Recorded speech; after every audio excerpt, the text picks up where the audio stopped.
सीधे तौर पर विपक्ष ये कह रहा है कि इतिहास का हम काला दिन इसे मानेंगे कि देश की विपक्षी पार्टियों की तुलना आतंकी संगठनों के साथ की जा रही है। और अभी आपने मनोज जी को भी सुना, उन्होंने भी कहा कि ये सबसे नीचतम कृत्य किया गया है बीजेपी की ओर से। आप इस पर क्या कहेंगे?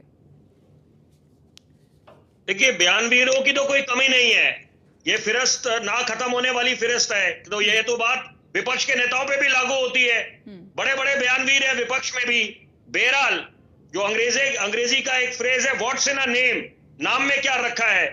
तो यहाँ पर एक बात मैं जरूर यादें ताजा कराना चाहूंगा शर्मिष्ठा मुखर्जी की, जो उन्होंने ट्वीट करा कि यहाँ पर अगर ये जो गठबंधन बना है उसका नामकरण हुआ है, उसको इंडिया का नाम दिया गया है, तो वहां पर उन्होंने इस पे अच्छी खासी अपनी हैरानी जाहिर करी है। और बड़े बताने की आवश्यकता नहीं है कि उनके पिताजी जो देश के राष्ट्रपति थे, क्या उनका योगदान रहा है हिंदुस्तान के लिए। तो यहाँ पर अगर वो ऐसा कांग्रेस पार्टी से है और अगर ऐसा वो बयान दे रही है तो उस पर भी मंथन करना चाहिए। बहरहाल, मैं कुछ मुद्दे चाहूंगा कि इस चर्चा में उनका जिक्र हो ताकि चर्चा संतुलित हो। दोनों पहलुओं को उजागर करूंगा। पहली बात कि यहाँ पर इसमें कोई दो राय नहीं है, कोई शक शुबा नहीं है कि मणिपुर की जो घटना है उससे पूरा देश शर्मसार हुआ है।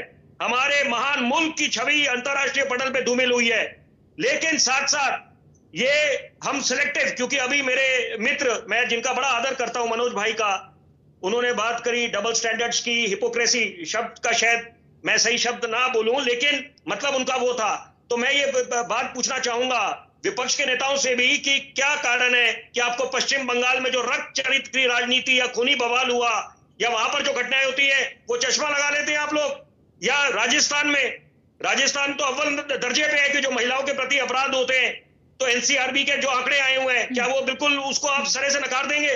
तो ये बातें सबको गिरेबान में झांकने की आवश्यकता है। और 100 बातों की एक बात कि जब संवाद की प्रक्रिया ही नहीं होगी है, हंगामे के भेंट चढ़ जाएगा संसद का मानसून सत्र, तो किसका नुकसान होगा या किसका फायदा होगा? एक आम आदमी जो ईमानदार टैक्स पेयर है, जो ये उम्मीद लगा के बैठता है जब लोकतंत्र के महापर्व में अपनी भूमिका निभाता है, अपने कंफर्ट जोन से निकलता है कि हमारे नेता जो आदर्श है, रोल मॉडल है, वो कुछ अच्छे बिल लेके आएंगे, कुछ ऐसे नए रिफॉर्म्स आएंगे, कुछ ऐसी नई शुरुआत होगी हिंदुस्तान में कि जिससे उनके अच्छे दिन आएंगे, उनके दिन बदलेंगे।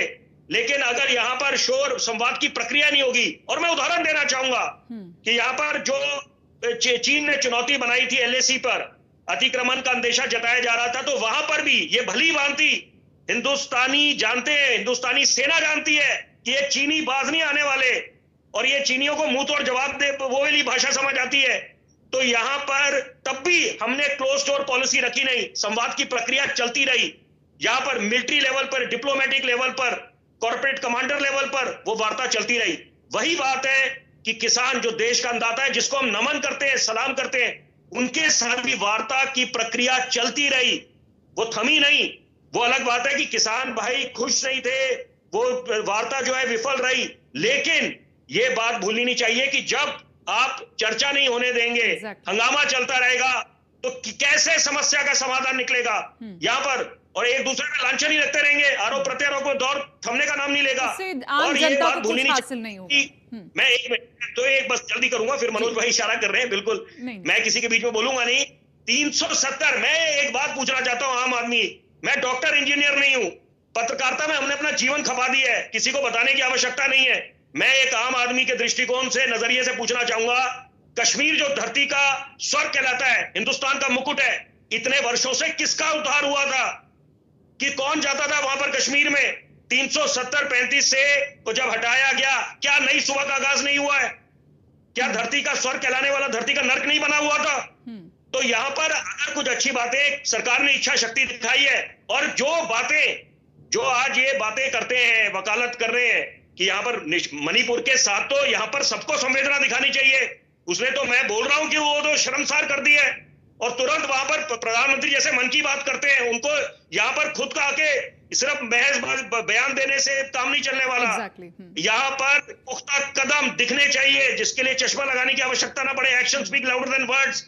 लेकिन सवाल ये पैदा होता है कि इस समय विपक्ष की भी तो कुछ भूमिका है कि आप अगर चर्चा नहीं होगी, पिछली बारी भी ऐसे ही हुआ था, मानसून का जो सत्र था वहां पर हम आपकी बात का लब्बुल आप समझ गए हैं। विपिन जी, आप कहना क्या चाहते हैं, हम आपकी बात का लब्बुल आप समझ गए हैं और इसलिए यही बात में